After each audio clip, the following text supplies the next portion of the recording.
আজও মানুষ আচার্য চাণক্যকে একজন মহান নীতিবিজ্ঞানী, কূটনীতিবিদ এবং অর্থনীতিবিদ মনে করেন। তার নীতিশাস্ত্র গ্রন্থে তিনি পরিবার, সমাজ এবং ধর্ম, রাজনীতি এবং শিক্ষা প্রভৃতি বিভিন্ন বিষয়ে তার মতামত ব্যক্ত করেছেন। চাণক্যের এই নীতিগুলি আজও প্রাসঙ্গিক। আচার্য চাণক্য একটি শ্লোকে বলেছেন যে পিতামাতারা সন্তানের জন্য শত্রু।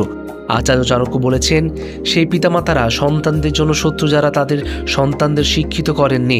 কারণ একজন নিরক্ষর শিশু পণ্ডিতদের দলে খাপ খায় না, তবে সর্বদা তুচ্ছ করা হয়।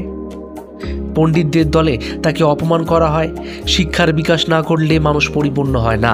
শুধু মানুষ হলেই যে বুদ্ধিমান হবে এমন কোনো মানে নেই। তার জন্য শিক্ষিত হওয়া খুবই জরুরি। সমস্ত মানুষের চেহারা, আকার, ধরন একই, পার্থক্য কেবল তার বুদ্ধিমত্তা দ্বারা চেনা যায়। রাজহাঁসের মধ্যে বসে যেমন শ্বেত বক রাজহাঁস হতে পারে না, তেমনি একজন অশিক্ষিত ব্যক্তিও শিক্ষিত মানুষের মধ্যে বসেও সুন্দরী হতে পারবে না।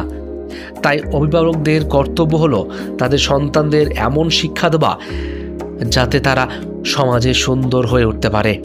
চাণক্য বলেছেন যে একজন ব্যক্তি কেবল জন্মগ্রহণ করেই বুদ্ধিজীবী হন না, এই জন্য তার শিক্ষিত হওয়ার প্রয়োজন।